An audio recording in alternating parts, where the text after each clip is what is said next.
Hello and welcome to my channel, and happy Independence Day to all Ghanaians living in and out of the motherland.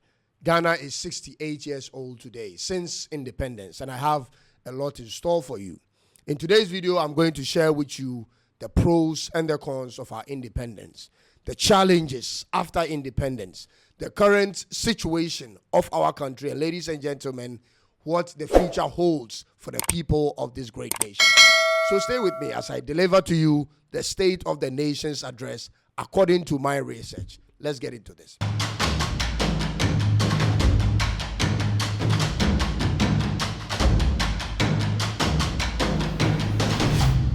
So Ghana today definitely has changed. We are not where we want to be in terms of economic development, but we are also not where we used to be.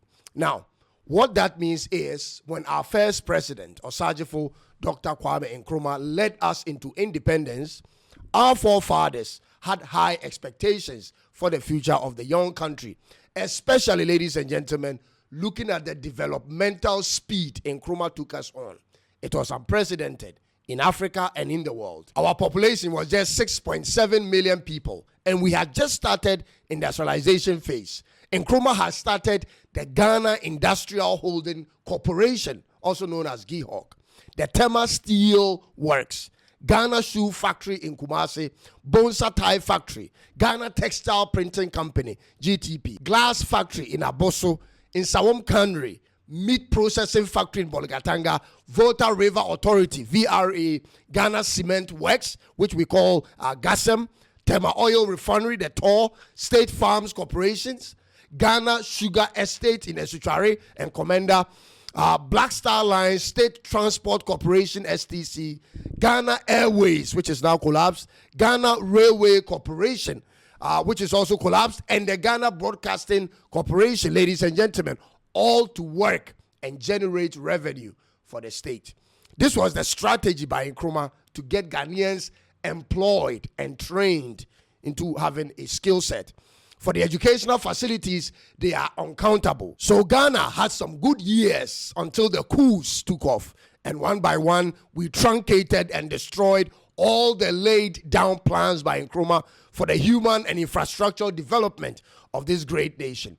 Ghana has since then never been the same, and we are yet to find our true identity. So this is what I did, ladies and gentlemen. I researched into the current state of our country when it comes to, first of all, education, healthcare, democracy, peace, energy dependency, economic development. And here I want to share with you all that information of Ghana concerning the world with you. Ladies and gentlemen, let's begin with education. Ghana's education system has been evaluated in various global assessments, reflecting both challenges and the areas for improvement. According to the World Population Reviews in 2024 education rankings, Ghana was positioned at 106th globally.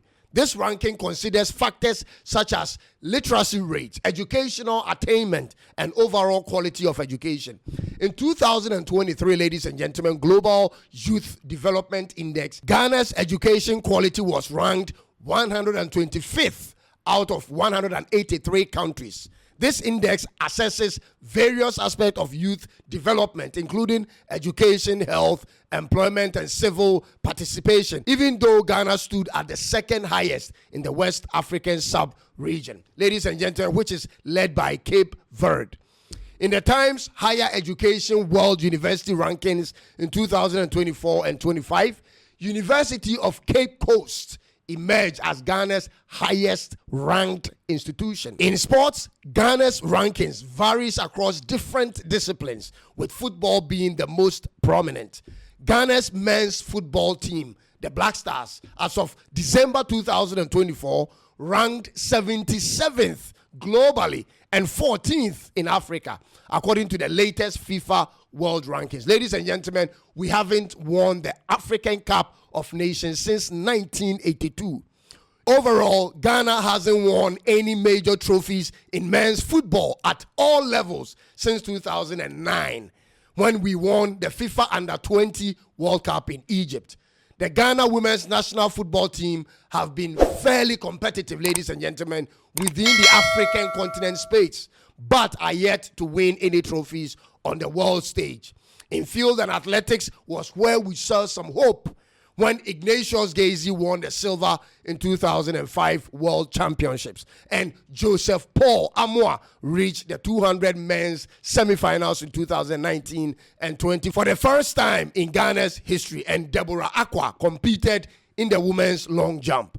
The four-man gang also did as well in 2022 World Athletic Championships when Sean Safu Entry, Benjamin Azamati, Emmanuel Oduro Menu, and Joseph Paul Amoah qualified Ghana for the finals. Ladies and gentlemen, our investment in sports has been abysmal at all levels, which has contributed to why we aren't winning when it matters the most. In health, ladies and gentlemen, Ghana's healthcare system has made notable strides over the years, yet it continues to face challenges in achieving high global rankings.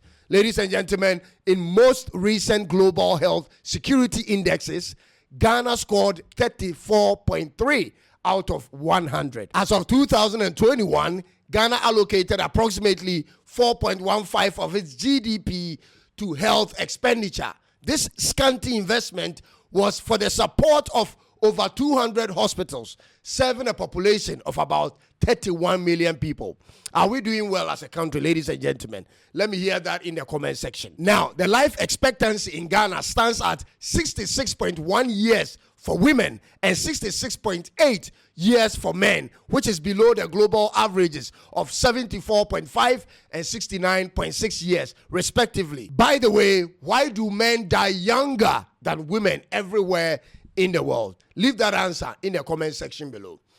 Ghana has, however, implemented the National Health Insurance Scheme, the NHIS, which has improved healthcare access in our country. When it comes to Human Development Index compiled by the United Nations Development Program, Ghana, as of 2021, scored 0.632, placing us at 133rd out of 191 countries, placing us within the medium human development tier. Next is the ease of doing business rankings. According to the World Bank's Ease of Doing Business Index, Ghana was ranked 118th, a decline from 114 in 2018, meaning there are 117 countries in the world where it's easier to do business than doing business in Ghana. Interesting. Our infrastructure, according to the Africa Infrastructure Development Index in 2022, Ghana achieved a score of 31.81, positioning us at number 14th among African nations. This is an index developed by African Development Bank. And when it comes to information, communication, and technology, which is ICT, index in 2024, Ghana ranked 15th in Africa and second in West Africa. Next is democracy, ladies and gentlemen.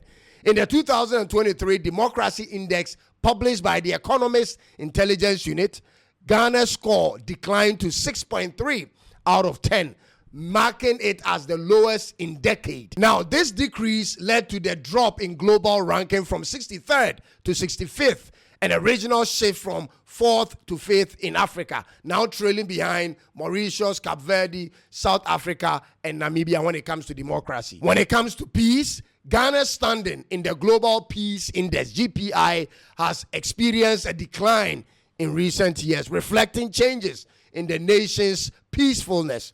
We are now ranked 40th place in 2022 on the global scale. In 2023 and 24, we dropped to 51st position and 55th places respectively. Within Sub-Saharan Africa, Ghana ranked second position in 2022 behind Mauritius, fourth place behind Mauritius, Botswana, and Sierra Leone a year later, and fourth position again behind same countries in 2024. On the global scale, Ghana is ranked 55th peaceful country in the world in 2024, according to the Global Peace Index. Ghana is energy sufficient, ladies and gentlemen. Ghana has made significant strides in energy self-sufficiency and efficiency in recent years. In 2021, Ghana achieved an energy self-sufficient rate of 128%, indicating that our country's energy production exceeded its consumption by 28%. There are current challenges, but that's not to be confused with a lack of capacity. Ghana has an electricity access rate of 88.85% of our population and settlement, which is one of the highest in the sub-region in sub-Sahara Africa. Ladies and gentlemen, as of the year 2022 Global Food Security Index, Ghana ranked 83rd globally among 113 countries with an overall score of 52.6. Within Africa, Ghana held the 7th position. And finally, according to the projections by the Ghana Statistical Services, Ghana's population is expected to reach approximately 40.86 million by 2035. That's 10 years from now. Whereas other international bodies project our population to hit 43 million in the same time frame. So Ghana has clearly made some strides, even though it may not be as much as we could have. But the future is still bright for us because of the potential of our human resource and the available natural resources we still have at our disposal. What we need is good leadership, and we'll just be on the right path. Ladies and gentlemen, thank you for making time to join me today, and hope to see you in the next one. God bless Ghana, our homeland. It's bye-bye for now.